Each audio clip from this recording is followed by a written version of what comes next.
Hi friends, welcome back to my channel ladies fashion ಲೋಕ. Last ವಿಡಿಯೋನಲ್ಲಿ bridal ಡಿಸೈನ್ದು marking ಮಾಡ್ಕೊಳ್ಳೋದು ಹೇಗೆ ಅಂತ ಹೇಳ್ಕೊಟ್ಟಿದ್ದೆ. ಸೊ ಇವಾಗ ಅದ್ರದ್ದು ವರ್ಕ್ ಮಾಡೋದು ಹೇಗೆ ಅಂತ ನಾನು ತೋರಿಸಿಕೊಡ್ತೀನಿ. ಮೊದಲಿಗೆ ನಾನಿಲ್ಲಿ ಫ್ಯಾಬ್ರಿಕ್ ಗ್ಲೂನ ತಗೊತಾ ಇದ್ದೀನಿ. ಸೊ ಇದರಿಂದ ನಾನು ಫ್ಲವರ್ದು ಸೆಂಟರ್ನಲ್ಲಿ ಒಂದು ಸ್ಮಾಲ್ ರೌಂಡ್ ಹಾಕಿದ್ದೀನಿ ನೋಡಿ, ಅಲ್ಲಿಗೆ ನಾನು ಗ್ಲೂನ ಇಟ್ಕೊತೀನಿ. ಎಲ್ಲ ಫ್ಲವರ್ದು ಸೆಂಟರ್ಗೆ ನಾನು ಗ್ಲೂನ ಇಟ್ಕೊಳ್ತಾ ಹೋಗ್ತಾ ಇದ್ದೀನಿ.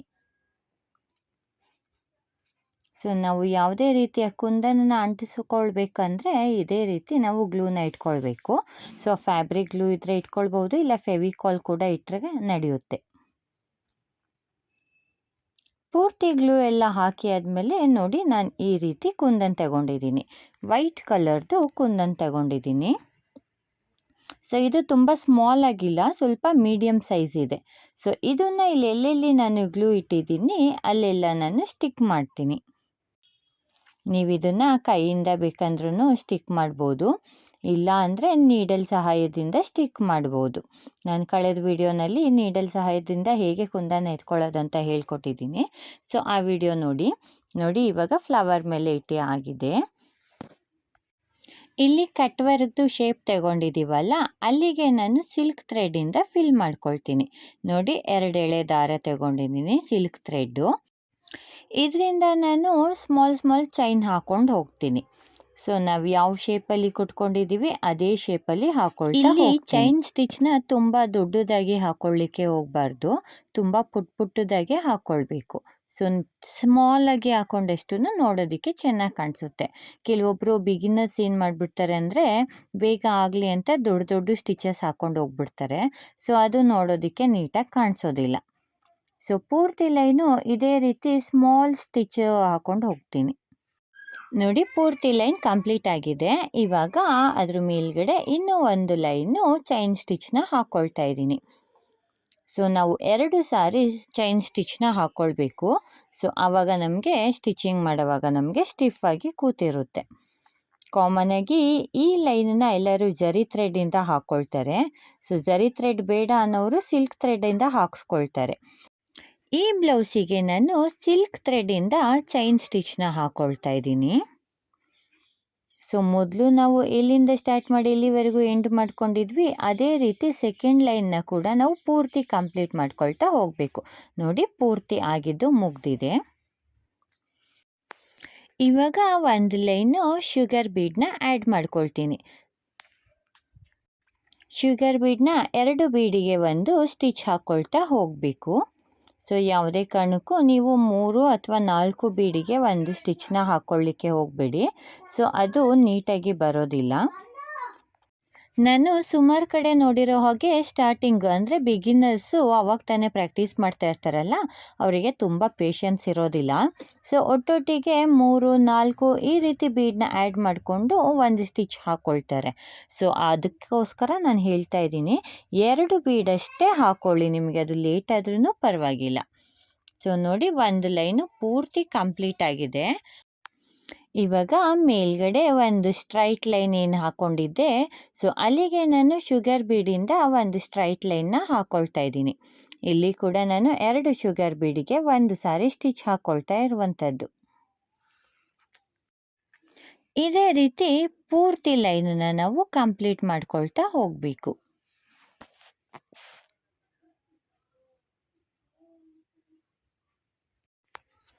ಪೂರ್ತಿ ಲೈನು ಕಂಪ್ಲೀಟ್ ಆದಮೇಲೆ ಕೆಳಗಡೆ ಕಟ್ ವರ್ಕ್ದು ಏನು ಮಾಡ್ಕೊಂಡಿದ್ವಿ, ಶುಗರ್ ಬೀಡ್ ಹಾಕಿದ್ವಲ್ಲ, ಸೊ ಅದ್ರ ಮೇಲ್ಗಡೆ ನಾನು 4 mm ಬೀಡಿಂದ ಒಂದು ಸ್ಟಿಚ್ ಹಾಕ್ಕೊಳ್ತಾ ಇದ್ದೀನಿ. ಇಲ್ಲಿ ಒಂದು ಬೀಡಿಗೆ ನಾನು ಒಂದು ಸಾರಿ ಸ್ಟಿಚ್ ಹಾಕ್ಕೊಳ್ತಾ ಇದ್ದೀನಿ. ಹೀಗೆ ಪೂರ್ತಿ ರೌಂಡ್ನ ಕಂಪ್ಲೀಟ್ ಮಾಡ್ಕೊಳ್ಬೇಕು. ಸೊ ಇದಾದಮೇಲೆ ನಾನು ನೆಕ್ಸ್ಟ್ ಲೈನಿಗೆ ಶುಗರ್ ಬೀಡನ್ನ ತಗೊಳ್ತೀನಿ. ಶುಗರ್ ಬೀಡನ್ನ ಕೂಡ ಇದೇ ಶೇಪಲ್ಲಿ ನಾನು ಕಂಪ್ಲೀಟ್ ಮಾಡ್ಕೊಳ್ತಾ ಬರ್ತೀನಿ.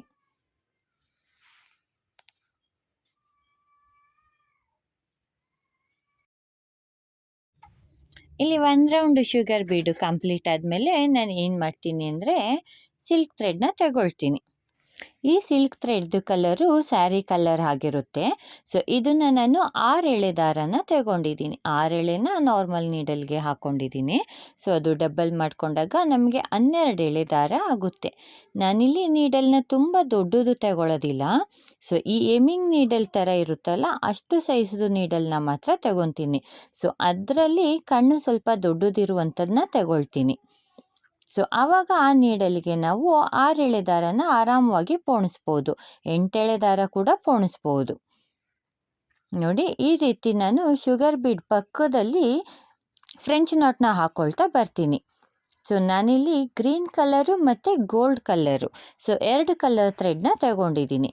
ಒಂದು ಸಾರಿ ಗ್ರೀನ್ ಕಲರ್ ಥ್ರೆಡ್ಡಿಂದ ಫ್ರೆಂಚ್ ನಾಟ್ ಹಾಕ್ತೀನಿ, ಮತ್ತು ಇನ್ನೂ ಒಂದು ಸಾರಿ ಗೋಲ್ಡ್ ಕಲರ್ ಥ್ರೆಡ್ಡಿಂದ ನಾನು ಫ್ರೆಂಚ್ ನಾಟ್ನ ಹಾಕ್ಕೊಂಡು ಬರ್ತೀನಿ. ನಾನಿಲ್ಲಿ ನಿಮಗೆ ಒಂದು ಹಾಫ್ ರೌಂಡನ್ನ ಮಾತ್ರ ತೋರಿಸ್ತಾ ಇದ್ದೀನಿ ಹೇಗೆ ಫಿಲ್ ಮಾಡ್ತೀನಿ ಅಂತ. ಸೊ ಪೂರ್ತಿ ತೋರಿಸ್ಕೊಂಡು ಹೋದರೆ ವಿಡಿಯೋ ತುಂಬ ಲಾಂಗ್ ಆಗಿಬಿಡುತ್ತೆ. ಹಾಗಾಗಿ ನಾನು ನಿಮಗೆ ಒಂದು ಸ್ಮಾಲ್ ಆಗಿರೋ ಈ ಫಸ್ಟ್ ಒಂದು ರೌಂಡ್ ಮಾತ್ರ ನಾನು ಕಂಪ್ಲೀಟ್ ಮಾಡಿ ತೋರಿಸ್ತೀನಿ. ಫ್ರೆಂಚ್ ನಾಟ್ ಆದಮೇಲೆ ಇನ್ನೂ ಒಂದು ಲೈನು ನಾನು ಶುಗರ್ ಬೀಡನ್ನ ಕೊಟ್ಕೊಳ್ತೀನಿ. ನೋಡಿ ಆಲ್ಮೋಸ್ಟು ರೌಂಡು ನಮಗೆ ಫಿಲ್ಲಪ್ ಆಗ್ತಾ ಬರ್ತಾ ಇದೆ. ಶುಗರ್ ಬೀಡಿಂದ ಒಂದು ಲೈನ್ ಹಾಕಿದ ಮೇಲೆ ಇನ್ನು ಸ್ವಲ್ಪ ಜಾಗ ಅಷ್ಟೇ ಉಳಿದಿರುತ್ತೆ. ಸೊ ಈ ಜಾಗಕ್ಕೆ ನಾನು 2 ಎಳೆ ಸಿಲ್ಕ್ ಥ್ರೆಡ್ನ ತಗೊಂಡಿರುವಂಥದ್ದು. 2 ಎಳೆ ಸಿಲ್ಕ್ ಥ್ರೆಡ್ನ ತಗೊಂಡು ನಾನು ಬೋನ್ ಸ್ಟಿಚ್ ಹಾಕ್ಕೊಳ್ತಾ ಇದ್ದೀನಿ. ಸೊ ಕಾಮನಾಗಿ ಬೇಸಿಕ್ ಪ್ರಾಕ್ಟೀಸ್ ಮಾಡಿರೋ ಎಲ್ಲರಿಗೂ ಬೋನ್ ಸ್ಟಿಚ್ ಅಂದರೆ ಏನಂತ ಗೊತ್ತಿರುತ್ತೆ. ಸೊ ಬೋನ್ ಸ್ಟಿಚ್ನ ನಾನಿಲ್ಲಿ ಹಾಕ್ಕೊಳ್ತಾ ಇದ್ದೀನಿ. ಆವಾಗ ನಮಗೆ ಉಳಿದಿರೋ ಅಷ್ಟು ಜಾಗ ಕಂಪ್ಲೀಟಾಗಿ ಫಿಲ್ಲಪ್ ಆಗುತ್ತೆ. ಇದು ಆ ಕಡೆ ಮತ್ತು ಈ ಕಡೆ ಜಿಗ್ಜ್ಯಾಗ್ ಟೈಪಲ್ಲಿ ಬರುತ್ತೆ ಥ್ರೆಡ್ಡು. ಸೊ ನಮಗೆ ಉಳಿದಿರೋ ಎಲ್ಲ ಖಾಲಿ ಜಾಗ ಕೂಡ ಫಿಲ್ ಆಗುತ್ತೆ. ಇದೇ ರೀತಿ ನಾನು ಪೂರ್ತಿ ಖಾಲಿ ಜಾಗಕ್ಕೆ ಫಿಲ್ಲಪ್ ಮಾಡ್ಕೊಳ್ತಾ ಬರ್ತೀನಿ. ಇಲ್ಲಿ ಬೇಕಂದರೆ ಬೇರೆ ಕಲರ್ನ ತಗೊಂಡು ಫಿಲ್ಲಪ್ ಮಾಡ್ಬೋದು. ಸೊ ನಾನು ಸೇಮ್ ಕಲರ್ ಥ್ರೆಡ್ಡಿಂದನೇ ಫಿಲ್ಲಪ್ ಮಾಡ್ಕೊಂಡು ಬಂದಿದ್ದೀನಿ. ನೋಡಿ ಈ ರೀತಿ ನಾವು ಹಾಫ್ ರೌಂಡನ್ನ ಫಿಲ್ಲಪ್ ಮಾಡ್ಕೊಳ್ತಾ ಹೋಗಬೇಕು. ನೋಡಿ ಆವಾಗ ಕಟ್ ವರ್ಕು ನೀಟಾಗಿ ಕಂಪ್ಲೀಟ್ ಆಗಿರುತ್ತೆ. ನೋಡಿ ಪೂರ್ತಿ ಕಂಪ್ಲೀಟ್ ಆದಮೇಲೆ ನಮಗೆ ಈ ರೀತಿ ಕಾಣಿಸುತ್ತೆ. ಮೇಲೆ ಶುಗರ್ ಬೀಡಿಂದ ಒಂದು ಲೈನ್ ಹಾಕ್ಕೊಂಡಿದ್ದೀವಲ್ಲ ಅದನ್ನು ಸ್ವಲ್ಪ ಸ್ಟ್ರೈಟ್ ಮಾಡ್ಕೊಂಡು ಬಿಡೋಣ. ಯಾಕಂದರೆ ಥ್ರೆಡ್ ಫಿಲ್ಲಪ್ ಮಾಡುವಾಗ ಸ್ವಲ್ಪ ಬೀಡ್ ಆ ಕಡೆ ಈ ಕಡೆ ಬಂದುಬಿಟ್ಟಿರುತ್ತೆ. ಇವಾಗ ನಾನಿಲ್ಲಿ ಇಂಚ್ ಟೇಪಿಂದ 1.5 ಇಂಚ್ ಅಳತೆಗೆ ನಾನು ಒಂದು ಮಾರ್ಕ್ ಮಾಡ್ಕೊಳ್ತೀನಿ. ಇದು ಯಾಕೆ ಅಂತ ನಾನು ನಿಮಗೆ ಮುಂದೆ ಹೇಳ್ತೀನಿ. ಲೆಫ್ಟು ಮತ್ತು ರೈಟು ಕಾರ್ನರಲ್ಲಿ ನಾನು 1.5 ಇಂಚಿಗೆ ಮಾರ್ಕ್ ಮಾಡ್ಕೊಳ್ತಾ ಇದ್ದೀನಿ. ಸೊ ಇಲ್ಲಿ ಇಷ್ಟುದ್ದಕ್ಕೆ ಮಾತ್ರ ನಾನು ಶುಗರ್ ಬೀಡನ್ನ ಕಂಪ್ಲೀಟ್ ಮಾಡ್ಕೊಳ್ತೀನಿ. ನಾನಿಲ್ಲಿ ಶುಗರ್ ಬೀಡನ್ನ ಯಾಕೆ ಕೊಡ್ತಾ ಇದ್ದೀನಿ ಅಂದರೆ ಈ ಲೈನಲ್ಲಿ ನಾನು ಸ್ಟೋನ್ ಚೈನ್ನ ಆ್ಯಡ್ ಮಾಡಬೇಕು. ಸೊ ಸ್ಟೋನ್ ಚೈನು ನಮಗೆ ಕಂಕ್ಳಿನ ಕೆಳಭಾಗದಲ್ಲಿ ಹಾಕ್ಕೊಂಡಾಗ ಸೀರೆಗೆ ಮತ್ತು ಬ್ಲೌಸಿಗೆ ಸಿಗಾಕೊಂಡು ಅದು ಸ್ವಲ್ಪ ಕಂಪ್ಲೇಂಟ್ ಬರ್ತಾ ಇದೆ. ಸೊ ಹಾಗಾಗಿ ನಾನು ಆ ಒಳಗಡೆ ಕಂಕ್ಳದು ಒಳಗಡೆ ಪಾರ್ಟ್ಸ್ ಬರುತ್ತಲ್ಲ ಅಲ್ಲಿಗೆ ನಾನು ಶುಗರ್ ಬೀಡನ್ನ ಆ್ಯಡ್ ಮಾಡ್ಕೊಳ್ತೀನಿ. ಆವಾಗ ನಮಗೆ ಬಟ್ಟೆ ಯಾವುದೇ ಕಾರಣಕ್ಕೂ ಡ್ಯಾಮೇಜ್ ಬರಲ್ಲ. ನೋಡಿ ಆ ಕಡೆ ಈ ಕಡೆ 2 ಇಂಚು ಅಥವಾ 1.5 ಇಂಚಷ್ಟು ನಾನು ಶುಗರ್ ಬೀಡನ್ನ ಆ್ಯಡ್ ಮಾಡ್ಕೊಳ್ತೀನಿ. ಮತ್ತು ಈ ಸೆಂಟರ್ನಲ್ಲಿ ಉಳಿದಿದ್ದು ಭಾಗಕ್ಕೆ ನಾನು ಸ್ಟೋನ್ ಚೈನ್ನ ಕೊಟ್ಕೊಳ್ತೀನಿ. ಆವಾಗ ನಮಗೆ ಸ್ಟೋನ್ ಚೈನು ಯಾವುದೇ ಕಾರಣಕ್ಕೂ ಸೀರೆಗೆ ಟಚ್ ಆಗೋದಿಲ್ಲ. ಆವಾಗ ನಮಗೆ ಬಟ್ಟೆ ಕೂಡ ಹಾಳಾಗೋದಿಲ್ಲ. ನೋಡಿ ಸೆಂಟರಿಗೆ ಎಷ್ಟು ಬೇಕು ಅಷ್ಟು ಸ್ಟೋನ್ ಚೈನ್ನ ಕರೆಕ್ಟಾಗಿ ಅಳತೆ ಮಾಡಿಕೊಂಡು ಕಟ್ ಮಾಡ್ಕೊಳ್ತಾ ಇದ್ದೀನಿ. ಕೆಲವೊಂದು ಸಾರಿ ಬ್ರೈಡಲ್ ಡಿಸೈನ್ಗೆ ಸ್ಟೋನ್ ಚೈನ್ ಹಾಕಲಿಲ್ಲ ಅಂದರೆ ಅದ್ರದ್ದು ಲುಕ್ಕೇ ಚೆನ್ನಾಗಿ ಕಾಣಿಸೋದಿಲ್ಲ. ಸೊ ಇದು ಸ್ಟೋನ್ ಚೈನ್ ಹಾಕೋದ್ರಿಂದ ಲುಕ್ಕು ತುಂಬ ಚೆನ್ನಾಗಿ ಬರುತ್ತೆ.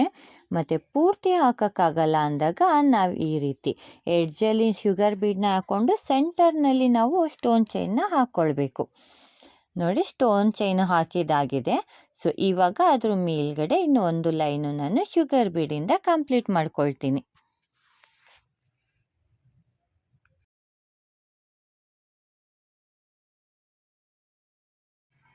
ಪೂರ್ತಿ ಲೈನು ಶುಗರ್ ಬೀಡಿಂದ ಕಂಪ್ಲೀಟ್ ಆಗಿದ್ದಾಗಿದೆ. ಸೊ ಇದೇ ರೀತಿ ನಾನು ಮೇಲ್ಗಡೆ ಕೂಡ 3 ಲೈನ್ ಹಾಕೊತೀನಿ. 1 ಲೈನ್ ಶುಗರ್ ಬೀಡು, ಸೆಂಟರ್ನಲ್ಲಿ ನಾನು ಸ್ಟೋನ್ ಚೈನ್ ಇಟ್ಟು ಇಲ್ಲಿ ಕೂಡ 2 ಇಂಚ್ ಅಳತೆಗೆ ನಾನು ಶುಗರ್ ಬೀಡನ್ನ ಕೊಟ್ಕೊಂಡಿದ್ದೀನಿ. ನೋಡಿ, ಇಲ್ಲಿ 1.5 ಇಂಚಿಗೆ ನಾನು ಶುಗರ್ ಬೀಡನ್ನ ಕೊಟ್ಟು ಸ್ಟೋನ್ ಚೈನ್ ಸ್ಟಾರ್ಟ್ ಮಾಡಿದ್ದೆ. ಸೊ ಮೇಲ್ಗಡೆ ನಾನು ಏನು ಮಾಡಿದ್ದೀನಿ ಅಂದರೆ 2 ಇಂಚಿಗೆ ನಾನು ಶುಗರ್ ಬೀಡನ್ನ ಇಟ್ಕೊಂಡು ಆಮೇಲೆ ಸ್ಟೋನ್ ಚೈನ್ನ ಕೊಟ್ಕೊಂಡಿದ್ದೀನಿ. ನೋಡಿ, ಆ ಕಡೆ ಮತ್ತು ಈ ಕಡೆ 2 ಇಂಚಿಗೆ ನಾನು ಶುಗರ್ ಬೀಡನ್ನ ಹಾಕ್ಕೊಂಡಿದ್ದೀನಿ. ಸೊ ಬಟ್ಟೆ ಡ್ಯಾಮೇಜ್ ಆಗಬಾರ್ದಂತ ಸೆಂಟರಿಗೆ ನಾನು ಸ್ಟೋನ್ ಚೈನ್ನ ಕೊಟ್ಕೊಂಡಿದ್ದೀನಿ. ಅದಾದಮೇಲೆ ಮತ್ತೆ ಇನ್ನೂ ಒಂದು ಲೈನು ನಾನು ಶುಗರ್ ಬೀಡನ್ನ ಆ್ಯಡ್ ಮಾಡ್ಕೊಂಡಿದ್ದೀನಿ. ಸೊ ಇವಾಗ ನಾನು ಏನು ಮಾಡ್ತೀನಿ ಅಂದರೆ 1/2 ಇಂಚು, ನೋಡಿ ಇಲ್ಲಿ ತೋರಿಸ್ತಾ ಇದ್ದೀನಲ್ಲ, 1/2 ಇಂಚಿಗೆ ಮಾರ್ಕ್ ಮಾಡ್ಕೊಳ್ತೀನಿ. ನೋಡಿ, ಈ ರೀತಿ 1/2 ಇಂಚಿಗೆ ನಾನು ಒಂದೊಂದು ಮಾರ್ಕ್ ಮಾಡ್ಕೊಳ್ತಾ ಹೋಗ್ತೀನಿ.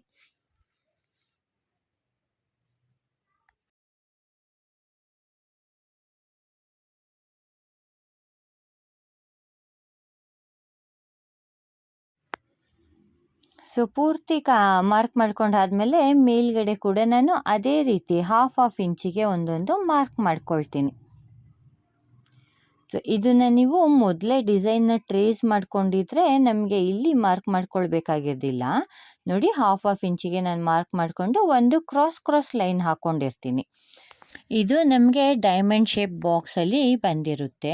ಸೊ ಇವಾಗ ನಾನು ಲೈನ್ ಏನು ಮಾಡ್ಕೊಂಡಿದ್ದೆ ಆ ಲೈನ್ ಮೇಲೆ ಶುಗರ್ ಬೀಡಿಂದ ಕಂಪ್ಲೀಟ್ ಮಾಡ್ಕೊಳ್ತಾ ಬರ್ತೀನಿ. ನೀವಿಲ್ಲಿ ನಮ್ಮ ಬಾಕ್ಸ್ ದೊಡ್ಡದು ಬೇಕಂದ್ರೂ ಮಾಡ್ಕೊಳ್ಬೋದು, ಇಲ್ಲ ನಮಗೆ ಸ್ಮಾಲಾಗೇ ಬೇಕು ಅಂದಿದ್ದಕ್ಕೆ ನಾನಿಲ್ಲಿ ತುಂಬ ಅಂದರೆ ತುಂಬಾ ಸ್ಮಾಲು ಬಾಕ್ಸ್ ಬರೋ ಹಾಗೆ ಮಾಡ್ಕೊಂಡಿದ್ದೀನಿ. ಸೊ ಈ ರೀತಿ ಸ್ಮಾಲ್ ಬಾಕ್ಸ್ ಹಾಕೋದ್ರಿಂದ ಅದು ತುಂಬಾ ಟೈಮ್ ಹಿಡಿಯುತ್ತೆ. ನಾವು ಸ್ವಲ್ಪ ದೊಡ್ಡ ಬಾಕ್ಸ್ ಹಾಕ್ಕೊಂಡೋದ್ರೆ ಅದು ಸ್ವಲ್ಪ ಬೇಗ ಆಗುತ್ತೆ. ನೋಡಿ, ನಾನು ವಿಡಿಯೋನ ಸ್ಕಿಪ್ ಮಾಡ್ತಾ ಇದ್ದೀನಿ. ಸೊ ಇಲ್ಲಿ ಪೂರ್ತಿ ಕಂಪ್ಲೀಟ್ ಆಗಿದೆ ಶುಗರ್ ಬೀಡಿಂದ ಲೈನ್ ಹಾಕಿರುವಂಥದ್ದು. ಈ ಎಡ್ಜಲ್ಲಿ ನಾನು ಫಿನಿಶಿಂಗ್ ನೀಟಾಗಿ ಬರ್ತಾ ಇಲ್ಲ ಅಂತ ನನಗೆ ಫಿನಿಶಿಂಗ್ ಎಲ್ಲಿ ಬರುತ್ತೆ ಅಲ್ಲಿಗೆ ನಾನು ಎಂಡ್ ಮಾಡ್ಕೊಂಡಿರುವಂಥದ್ದು. ಇಲ್ಲ ಅಂದರೆ ನಮಗೆ ಅಲ್ಲಿ ಒಂದು ಲೈನ್ ಬಂದಿರೋಲ್ಲ. ಸೊ ಸ್ವಲ್ಪ ಶಾರ್ಟ್ ಲೈನ್ ಅಂತ ಕಾಣಿಸುತ್ತೆ. ಸೊ ಆ ರೀತಿ ಕಾಣಿಸೋದು ಬೇಡ ಅಂತ ಇಷ್ಟಕ್ಕೆ ಎಂಡ್ ಮಾಡ್ಕೊಂಡಿದ್ದೀನಿ. ಇವಾಗ ನಾನು ಈ ಮಧ್ಯ ಸೆಂಟರ್ನಲ್ಲಿ ಗ್ಯಾಪ್ ಏನಿದೆ ಅಲ್ಲಿಗೆ ಫ್ಯಾಬ್ರಿಕ್ ಗ್ಲೂನ ಹಾಕ್ಕೊಳ್ತಾ ಇದ್ದೀನಿ. ಪೂರ್ತಿ ಖಾಲಿ ಇರುವಂಥ ಜಾಗಕ್ಕೆ ಫ್ಯಾಬ್ರಿಕ್ ಗ್ಲೂನ ಹಾಕ್ಕೊಳ್ಬೇಕು. ಸ್ವಲ್ಪ ಜಾಸ್ತಿ ಹಾಕ್ಕೊಂಡ್ರೂ ಪರವಾಗಿಲ್ಲ. ಮತ್ತು ಇಲ್ಲಿಗೆ ನಾನು ಈ ರೀತಿ ಕುಂದನ್ನು ಗೋಲ್ಡ್ ಪ್ಲೇಟೆಡ್ ಕುಂದನ್ ಬರುತ್ತಲ್ಲ, ಗೋಲ್ಡ್ ಪ್ಲೇಟೆಡ್ ಅಂತಾರೆ, ಗೋಲ್ಡ್ ಬ್ಯಾಂಗಲ್ ಕುಂದನ್ ಅಂತ ಕೂಡ ಕರೀತಾರೆ. ಸೊ ಆ ರೀತಿದು ನಾನು ಸ್ವಲ್ಪ ಮೀಡಿಯಮ್ ಸೈಜ್ದು ತಗೊಂಡು ಫ್ಯಾಬ್ರಿಕ್ ಗ್ಲೂ ಮೇಲೆ ಸ್ಟಿಕ್ ಮಾಡ್ತಾ ಇದ್ದೀನಿ. ನಾವು ಕ್ರೋಶಾದು ಎಂಡಲ್ಲಿರುತ್ತಲ್ಲ ಬ್ಯಾಕ್ ಸೈಡು, ಅಲ್ಲಿಗೆ ಸ್ವಲ್ಪ ಗ್ಲೂನ ಟಚ್ ಮಾಡಿಕೊಂಡ್ರೆ ನಮಗೆ ಕುಂದನ್ನು ನೀಟಾಗಿ ಅಂಟ್ಕೊಳ್ಳುತ್ತೆ. ಅದನ್ನು ಗಮ್ ಮೇಲೆ ಇಟ್ಟಾಗ ಗಮ್ ಮೇಲೆ ಫಿಕ್ಸ್ ಆಗಿರುತ್ತೆ. ನೋಡಿ, ಈ ರೀತಿ ಸೆಂಟರಿಗೆ ಬರೋ ಹಾಗೆ ಅಡ್ಜಸ್ಟ್ ಮಾಡ್ಕೊಳ್ತಾ ಹೋಗಬೇಕು. ಸೊ ಇದೇ ರೀತಿ ನಾವು ಪೂರ್ತಿ ಬಾಕ್ಸ್ಗಳಲ್ಲಿ ಫಿಲ್ಲಪ್ ಮಾಡ್ಕೊಳ್ತಾ ಬರಬೇಕು. ನಾವಿಲ್ಲಿ ಎಷ್ಟಾಗಲ ಗ್ಯಾಪ್ ಕೊಟ್ಟಿದ್ದೀವಿ ಆ ಗ್ಯಾಪಿಗೆ ತಕ್ಕಂತೆ ಕುಂದನ್ಗಳನ್ನ ಸೆಲೆಕ್ಟ್ ಮಾಡ್ಕೊಳ್ಬೇಕು. ನಾವೇನಾದರೂ ತುಂಬ ಜಾಸ್ತಿ ಗ್ಯಾಪ್ ಕೊಟ್ಟು ಸ್ಮಾಲ್ ಸೈಜ್ದು ಕುಂದನ್ ಹಾಕಿದರೆ ಅದು ನೋಡೋದಕ್ಕೆ ಚೆನ್ನಾಗಿ ಕಾಣಿಸೋದಿಲ್ಲ. ಮತ್ತು ತುಂಬ ಕಡಿಮೆ ಗ್ಯಾಪ್ ಕೊಟ್ಟು ಅದಕ್ಕೆ ತುಂಬ ದೊಡ್ಡ ಕುಂದನ್ನ ಕೂಡ ಹಾಕೊಳ್ಳಿಕ್ಕೆ ಆಗೋದಿಲ್ಲ. ಸೊ ಗ್ಯಾಪಿಗೆ ತಕ್ಕಂತೆ ಕುಂದನ್ನ ನಾವು ಸೆಲೆಕ್ಟ್ ಮಾಡಿಕೊಂಡು ಹಾಕ್ಕೊಳ್ತಾ ಹೋಗಬೇಕು. ಸೊ ಇದೇ ರೀತಿ ಪೂರ್ತಿ ಬಾಕ್ಸ್ನ ಕಂಪ್ಲೀಟ್ ಮಾಡ್ಕೊಳ್ತಾ ಬರಬೇಕು. ಇವಾಗ ನೋಡಿ, ಫ್ಲವರ್ ಮೇಲೆ ಒಂದು ಕುಂದನ್ನ ನಾವು ಅಂಟಿಸ್ಕೊಂಡಿದ್ವಲ್ಲ, ಅದ್ರ ಸುತ್ತ ಶುಗರ್ ಬೀಡಿಂದ ನಾನು ಒಂದು ರೌಂಡ್ನ ಹಾಕ್ಕೊಳ್ತಾ ಬರ್ತೀನಿ. ಸೊ ಎಷ್ಟು ಕಡೆ ನಾವು ಹಾಕ್ಕೊಂಡಿದ್ವಿ ಅಷ್ಟು ಫ್ಲವರ್ಗಳಿಗೆ ನಾವು ಶುಗರ್ ಬೀಡನ್ನ ಹಾಕ್ಕೊಳ್ತಾ ಬರಬೇಕು. ನೋಡಿ, ಈ ರೀತಿ ಕುಂದನ್ ಸುತ್ತ ನಾನು ಒಂದು ರೌಂಡ್ ಶುಗರ್ ಬೀಡನ್ನ ಕಂಪ್ಲೀಟ್ ಮಾಡ್ಕೊಳ್ತೀನಿ. ಸೊ ಇದಾದಮೇಲೆ ಪೆಟಲ್ಸ್ದು ಔಟ್ಲೈನ್ಗೆ ಕೂಡ ನಾನು ಶುಗರ್ ಬೀಡನ್ನೇ ಹಾಕ್ಕೊಳ್ತೀನಿ. ಸೊ ಒಬ್ಬೊಬ್ಬರು ಒಂದೊಂದು ಡಿಸೈನ್ನ ಮಾಡ್ಕೊಳ್ತಾರೆ. ನಾನಿಲ್ಲಿ ಫ್ಲವರ್ದು ಪೆಟಲ್ಸ್ದು ಔಟ್ಲೈನ್ಗೆ ಕೂಡ ಶುಗರ್ ಬೀಡನ್ನೇ ಯೂಸ್ ಮಾಡಿದ್ದೀನಿ. ಸೊ ಇಲ್ಲಿ ನಿಮಗೆ ಎರಡೆರಡು ಬೀಡ್ ಹಾಕ್ಕೊಂಡು ಫಿನಿಶಿಂಗ್ ನೀಟಾಗಿ ಬರ್ತಾ ಇಲ್ಲ ಅಂದರೆ ಒಂದೊಂದು ಅಂದರೆ ಎಡ್ಜಲ್ಲಿ, ಸೊ ಈ ಕ್ರಾಸ್ ಎಲ್ಲ ಮಾಡ್ತೀವಿ ನೋಡಿ ಪೆಟಲ್ಸ್ದು, ಅಲ್ಲಿ ನಮಗೆ 2 ಶುಗರ್ ಬೀಡಿಂದ ಫಿನಿಶಿಂಗ್ ನೀಟಾಗಿ ಬರ್ತಾ ಇಲ್ಲ ಅಂತ ಅಂದಾಗ 1 ಶುಗರ್ ಬೀಡನ್ನ ಕೊಟ್ಟು ನಾವು ಫಿನಿಶಿಂಗ್ ಮಾಡ್ಕೊಳ್ಬೇಕಾಗುತ್ತೆ. ಇದೇ ರೀತಿ ಫ್ಲವರ್ದು ಪೆಟಲ್ಸು ಮತ್ತು ಇಲ್ಲಿ ಬಳ್ಳಿ ರೀತಿ ಹೋಗಿದೆಯಲ್ಲ, ಆ ಬಳ್ಳಿಗೆ ಕೂಡ ನಾನು ಶುಗರ್ ಬೀಡಿಂದನೇ ಕಂಪ್ಲೀಟ್ ಮಾಡ್ಕೊಳ್ತೀನಿ. ಹಾಗೆ ಲೀವ್ಸ್ದು ಔಟ್ಲೈನ್ಗೆ ಕೂಡ ನಾನು ಶುಗರ್ ಬೀಡನ್ನೇ ಕೊಟ್ಕೊಳ್ತೀನಿ. ಒಟ್ಟು ಇಲ್ಲಿ ನಾನು ಏನು ಡ್ರಾ ಮಾಡಿದ್ದೀನಿ ಆ ಡ್ರಾಯಿಂಗ್ ಮೇಲೆ ನಾನು ಪೂರ್ತಿ ಶುಗರ್ ಬೀಡನ್ನ ಆ್ಯಡ್ ಮಾಡ್ಕೊಳ್ತಾ ಹೋಗ್ತೀನಿ. ಖಾಲಿ ಇರುವಂಥ ಜಾಗಕ್ಕೆ ಮಾತ್ರ ನಾನು ಯಾವುದರಿಂದ ಹೇಗೆ ಫಿಲ್ ಮಾಡ್ತೀನಿ ಅಂತ ಹೇಳ್ಕೊಡ್ತೀನಿ. ಸದ್ಯಕ್ಕೆ ನಾನಿಲ್ಲಿ ಏನು ಮಾರ್ಕ್ ಮಾಡ್ಕೊಂಡಿದ್ದೀನಿ ನಿಮಗೆ, ನಾನು ಟ್ರೇಸ್ ಮಾಡೋವಾಗ ಪೆನ್ಸಿಲಲ್ಲಿ ಏನು ಮಾರ್ಕ್ ಮಾಡಿದ್ದೀನಿ ಆ ಜಾಗದಲ್ಲೆಲ್ಲ ನಾನು ಇಲ್ಲಿ ಶುಗರ್ ಬೀಡನ್ನೇ ಹಾಕ್ಕೊಳ್ತಾ ಹೋಗ್ತೀನಿ. ಲೀವ್ಸ್ದು ಎಂಡಿಂಗು ನೀಟಾಗಿ ಶಾರ್ಪಾಗಿ ಬರೋ ಹಾಗೆ ನಾವು ನೋಡ್ಕೊಳ್ಬೇಕು, ಇಲ್ಲ ಅಂದರೆ ಲೀವ್ಸ್ದು ಶೇಪು ಚೆನ್ನಾಗಿ ಕಾಣಿಸೋದಿಲ್ಲ. ಮತ್ತು ಪೆಟಲ್ಸ್ದು ಕೂಡ ನಮಗೆ ರೌಂಡಾಗೇ ಬರಬೇಕು. ಸೊ ಆ ರೀತಿ ಹಾಕ್ಕೊಳ್ಬೇಕು. ಲೀವ್ಸ್ನ ನಾವು ಫಿನಿಶಿಂಗ್ ಮಾಡ್ಕೊಳ್ಬೇಕಾದ್ರೆ ಸ್ವಲ್ಪ ನಿಧಾನವಾಗಿ ನೋಡ್ಕೊಂಡು ಮಾಡ್ಕೊಳ್ಬೇಕು. ಸೊ ಅದು ಲೀವ್ಸ್ ಶೇಪಲ್ಲೇ ಕಾಣಿಸ್ಬೇಕು. ಆ ರೀತಿ ನಾವು ಎಡ್ಜಸ್ನ ಕೊಟ್ಕೊಳ್ಬೇಕಾಗುತ್ತೆ. ನೋಡಿ, ಪೂರ್ತಿ ಶುಗರ್ ಬೀಡಿಂದ ನಾನು ಕಂಪ್ಲೀಟ್ ಮಾಡಿದ್ದೀನಿ. ಔಟ್ಲೈನನ್ನು ನೋಡೋದಕ್ಕೆ ಎಷ್ಟು ನೀಟಾಗಿ ಕಾಣಿಸ್ತಾ ಇದೆ. ಸೊ ಅಲ್ಲಲ್ಲಿ ನಾನು ಒಂದು ಸ್ಮಾಲ್ ರೌಂಡ್ಗಳನ್ನ ಹಾಕ್ಕೊಂಡಿದ್ದೆ. ಸೊ ಇಲ್ಲಿ ನೋಡಿ, ಇಲ್ಲಿ ನಾನು ಫ್ಲವರ್ದು ಪೆಟಲ್ಸ್ನ ಹಾಕ್ಕೊಂಡಿರಲಿಲ್ಲ, ಸ್ಮಾಲ್ ರೌಂಡ್ ಹಾಕ್ಕೊಂಡಿದ್ದೆ. ಸೊ ಅಲ್ಲಿ ನಾನು ಡ್ರಾಪ್ ಬೀಡನ್ನ ಹಾಕ್ಕೊಂಡಿದ್ದೀನಿ. ಸೊ ಅಲ್ಲಿ ನನಗೆ ಫ್ಲವರು ಫಿಟ್ ಆಗ್ತಾ ಇರಲಿಲ್ಲ, ಹಾಗಾಗಿ ಅದು 3ನ್ನ ಮಾತ್ರ ನಾನು ಡ್ರಾಪ್ ಬೀಡಿಂದ ನಾನು ಕಂಪ್ಲೀಟ್ ಮಾಡ್ಕೊಂಡಿದ್ದೀನಿ. ನೋಡಿ, ಇಲ್ಲಿ ನೋಡ್ತಾ ಇದ್ದೀರಲ್ಲ, ಇಲ್ಲಿ ನಾನು 3 mm ಬೀಡನ್ನ ಇಟ್ಕೊಂಡಿದ್ದೀನಿ. ಸೊ ಈ ಲೈನ್ದು ಎಂಡಿಂಗ್ನಲ್ಲಿ ನಾನು ಏನು ಶೇಪ್ ಕೊಟ್ಟಿರಲಿಲ್ಲ, ಸ್ಮಾಲ್ ರೌಂಡ್ ಹಾಕ್ಕೊಂಡಿದ್ದೆ. ಅಲ್ಲಿಗೆ ನಾನು 3 mm ಬೀಡನ್ನ ಸೆಂಟರಿಗೆ ಒಂದಿಟ್ಟು ಅದರ ಸುತ್ತ 3 mm ಬೀಡನ್ನ ಕಂಪ್ಲೀಟ್ ಮಾಡ್ಕೊಂಡಿದ್ದೀನಿ, 1 ರೌಂಡು. ನೋಡಿ, ಪೂರ್ತಿ ಔಟ್ಲೈನ್ ಕಂಪ್ಲೀಟ್ ಆದಮೇಲೆ ನಮಗೆ ಈ ರೀತಿ ಕಾಣಿಸುತ್ತೆ. ಸೊ ಇವಾಗ ಉಳಿದಿರುವಂಥ ಜಾಗಕ್ಕೆ ನಾನು ಏನು ಫಿಲ್ ಮಾಡ್ತೀನಿ ಅಂತ ತೋರಿಸ್ತೀನಿ ಬನ್ನಿ. ನೋಡಿ, ನೀಡಲ್ಗೆ 6 ಎಳೆ ದಾರನ ಪೋಣಿಸ್ಕೊಂಡಿದ್ದೀನಿ. 6 ಎಳೆ ದಾರನ ಡಬಲ್ ಮಾಡಿಕೊಂಡಾಗ ನಮಗೆ 12 ಎಳೆ ದಾರ ಆಗುತ್ತೆ. 12 ಎಳೆ ದಾರದಿಂದ ನಾನು ಫ್ಲವರ್ದು ಪೆಟಲ್ಸ್ಗೆ ನಾನು ಫಿಲ್ಲಪ್ ಮಾಡ್ಕೊಳ್ತೀನಿ. ಸ್ಮಾಲು ಫ್ರೆಂಚ್ ನಾಟ್ನ ಹಾಕ್ಕೊಳ್ತಾ ಬರ್ತೀನಿ. ಫ್ಲವರ್ದು ಪೆಟಲ್ಸ್ಗೆ ನಾವು ಇದೇ ರೀತಿ ಫಿಲ್ ಮಾಡಬೇಕು ಅಂತ ಏನಿಲ್ಲ. ಸೊ ನೀವು ಬೇಕಂದರೆ ರಿಂಗ್ ನಾಟ್ ಬೇಕಂದ್ರೂ ಹಾಕ್ಕೊಬೋದು, ಫ್ರೆಂಚ್ ನಾಟ್ ಬೇಕಂದ್ರೂ ಹಾಕ್ಕೊಬೋದು, ಇಲ್ಲಾಂದರೆ ಕಲರ್ ಶುಗರ್ ಬೀಡಿಂದ ಕೂಡ ಫಿಲ್ ಮಾಡ್ಕೊಳ್ತಾ ಬರ್ಬೋದು. ಸೊ ನಮಗೆ ಯಾವುದು ಇಷ್ಟ ಆಗುತ್ತೆ ಆ ರೀತಿ ನಾವು ಕಂಪ್ಲೀಟ್ ಮಾಡ್ಕೊಳ್ತಾ ಬರ್ಬೋದು. ನಾನಿಲ್ಲಿ ಸ್ಯಾರಿಗೆ ಮ್ಯಾಚಿಂಗ್ ಆಗಲಿ ಅಂಥೇಳಿ ಸ್ಯಾರಿ ಕಲರ್ದು ಸಿಲ್ಕ್ ಥ್ರೆಡ್ಡಿಂದ ನಾನು ಫ್ರೆಂಚ್ ನಾಟ್ನ ಹಾಕ್ಕೊಳ್ತಾ ಬರ್ತಿದ್ದೀನಿ. ಸೊ ಇದೇ ರೀತಿ ನಾವು ಎಲ್ಲ ಫ್ಲವರ್ದು ಪೆಟಲ್ಸ್ಗೂ ಫ್ರೆಂಚ್ ನಾಟ್ನ ಫಿಲ್ಲಪ್ ಮಾಡ್ಕೊಳ್ತಾ ಬರಬೇಕು. ಸೊ ಎಲ್ಲೂ ಕೂಡ ಸ್ವಲ್ಪನೂ ನಮಗೆ ಖಾಲಿ ಜಾಗ ಕಾಣಿಸ್ಬಾರ್ದು. ಆ ರೀತಿ ಪಕ್ಕದಲ್ಲೇ ಸ್ಮಾಲ್ ಆಗಿರುವಂಥ ಫ್ರೆಂಚ್ ನಾಟ್ನ ಹಾಕ್ಕೊಳ್ತಾ ಬರಬೇಕು. ನೋಡಿ, ಹೀಗೆ ಪೂರ್ತಿ ಫ್ಲವರ್ನ ಕಂಪ್ಲೀಟ್ ಮಾಡ್ಕೊಳ್ತಾ ಬರಬೇಕು. ಸೊ ಪೂರ್ತಿ ಫ್ಲವರು ಲೈಟ್ ಕಲರ್ ಗ್ರೀನ್ ಕಲರಿಂದ ನಾನು ಫಿಲ್ಲಪ್ ಮಾಡ್ಕೊಂಡಿದ್ದೀನಿ. ಸ್ಯಾರಿ ಅದೇ ಕಲರ್ ಇತ್ತು. ಇವಾಗ ಇಲ್ಲಿ ನಾನು ಡಾರ್ಕ್ ಗ್ರೀನ್ ಕಲರಲ್ಲಿ 2 ಎಳೆ ದಾರನ ತಗೊತಾ ಇದ್ದೀನಿ, ಸಿಲ್ಕ್ ಥ್ರೆಡ್ಡು. ಸೊ ಇದರಿಂದ ನಾನು ಲೀವ್ಸ್ನ ಫಿಲ್ ಮಾಡ್ಕೊಳ್ತೀನಿ. ಸೊ ಲೀವ್ಸ್ ಸ್ಟಿಚ್ಚು ನಿಮಗೆಲ್ಲರಿಗೂ ಗೊತ್ತೇ ಇರುತ್ತೆ. ಬೇಸಿಕ್ ಪ್ರಾಕ್ಟೀಸ್ ಮಾಡೋವಾಗ ನೀವು ಇದನ್ನೆಲ್ಲ ಪ್ರಾಕ್ಟೀಸ್ ಮಾಡೇ ಇರ್ತೀರ. ಸೊ ಹಾಗಾಗಿ ಇದನ್ನು ನಾನಿಲ್ಲಿ ಏನು ಎಕ್ಸ್ಪ್ಲೈನ್ ಮಾಡೋಕ್ಕೆ ಹೋಗ್ತಾ ಇಲ್ಲ, ತುಂಬ ಫಾಸ್ಟಾಗಿ ತೋರಿಸ್ಕೊಂಡು ಹೋಗ್ತೀನಿ. ಎಲ್ಲೆಲ್ಲಿ ನಮಗೆ ಲೀವ್ಸ್ ಉಳ್ಕೊಂಡಿದೆ ಅಲ್ಲೆಲ್ಲ ನಾನು ಡಾರ್ಕ್ ಕಲರ್ ಗ್ರೀನ್ ಕಲರಿಂದ ನಾನು ಫಿಲ್ಲಪ್ ಮಾಡ್ಕೊಳ್ತಾ ಹೋಗ್ತಾ ಇದ್ದೀನಿ. ಸೊ ನಮಗೆ ಸ್ಯಾರಿಯಲ್ಲಿ ಡಾರ್ಕ್ ಗ್ರೀನ್ ಕಲರು ಇಲ್ಲ.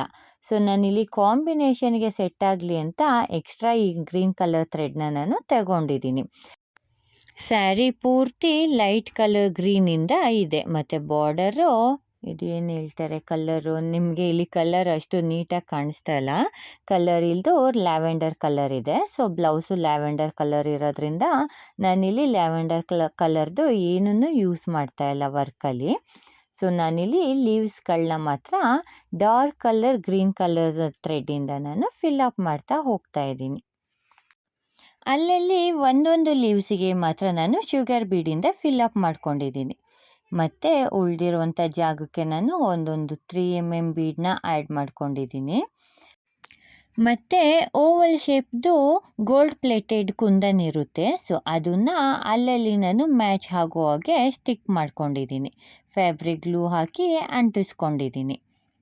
ನೋಡಿ, ಉಳಿದಿದ್ದ ಜಾಗದಲ್ಲಿ 3mm ಬೀಡನ್ನ ನಾನು ಹಾಕ್ಕೊಂಡಿದ್ದೀನಿ. ಸೊ ಇದರಲ್ಲಿ ತುಂಬ ಕಂಪ್ಲೀಟಾಗಿ ಫಿಲ್ ಮಾಡೋದು ಬೇಡ ಅಂತ ಅಂದಿದ್ರು, ಬ್ಲೌಸ್ ಪೀಸು ನೀಟಾಗಿ ಕಾಣಿಸ್ತಾ ಇರಲಿ ಅಂತ. ಸೊ ಹಾಗಾಗಿ ಸ್ವಲ್ಪ ಗ್ಯಾಪ್ ಕೊಟ್ಕೊಂಡು ಮಾಡ್ಕೊಂಡಿದ್ದೀನಿ. ನೋಡಿ, ಇಲ್ಲಿಗೆ ಬ್ರೈಡಲ್ ಡಿಸೈನು ಕಂಪ್ಲೀಟಾಗಿ ಪೂರ್ತಿಯಾಗಿದೆ. ಸೊ ಕೆಳಗಡೆ ನಾನು ಈ ಗ್ಯಾಪ್ ಏನಿದೆ ಇಲ್ಲಿಗೆ ಒಂದು ಹ್ಯಾಂಗಿಂಗ್ ಬೀಡನ್ನ ಕೊಟ್ಕೊಳ್ತೀನಿ.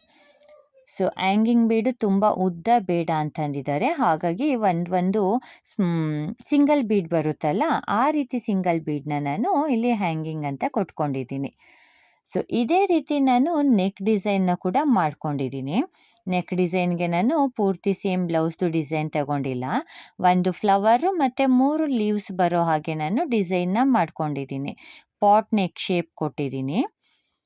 ಸೊ ಅಲ್ಲಲ್ಲಿ ಒಂದೊಂದು 3mm ಬೀಡನ್ನ ನಾನು ಆ್ಯಡ್ ಮಾಡ್ಕೊಂಡು ಬಂದಿದ್ದೀನಿ. ಸೊ ಸೇಮ್ ಸ್ಲೀವಲ್ಲಿ ನಾವು ಯಾವ ರೀತಿ ಫಿಲ್ ಮಾಡಿದ್ವಿ ಇಲ್ಲೂ ಕೂಡ ಅದೇ ರೀತಿ ಫಿಲ್ ಮಾಡಿದ್ದೀನಿ. ಹಾಗಾಗಿ ಇದ್ರ ವೀಡಿಯೋಸ್ನ ನಾನೇನು ತೋರ್ಸೋಕ್ಕೆ ಹೋಗ್ತಾ ಇಲ್ಲ. ಜಸ್ಟ್ ನಿಮಗೆ ಗೊತ್ತಾಗಲಿ ಅನ್ನೋದಕ್ಕೋಸ್ಕರ ಬ್ಯಾಕ್ ನೆಕ್ನ ನಾನಿಲ್ಲಿ ಆ್ಯಡ್ ಮಾಡಿದ್ದೀನಿ. ಫ್ರಂಟ್ಗೆ ಕೂಡ ನಾನು ಇದೇ ಡಿಸೈನ್ನ ತಗೊಂಡಿದ್ದೀನಿ.